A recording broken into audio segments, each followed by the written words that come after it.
আসসালামু আলাইকুম, নমস্কার এবং সত শ্রী আকাল। আমার লগে আছেন এমটিভি কিং মাতাব ভাই, সন্দীপ ভাইও। আসসালামু আলাইকুম, নমস্কার, সত শ্রী আকাল।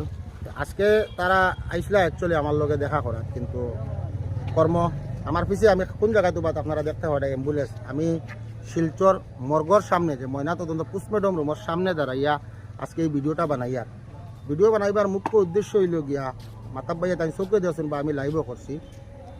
আজকে ডেটে রানীঘাট আলতাফ সেতু খালাইন ভৈরবপুর পার্ট টুর অটোর মধ্যে একটা বলেরো পিক আপে অ্যাক্সিডেন্ট করিয়া এক পরিবারের 4 জন মানুষ মারি লিছে।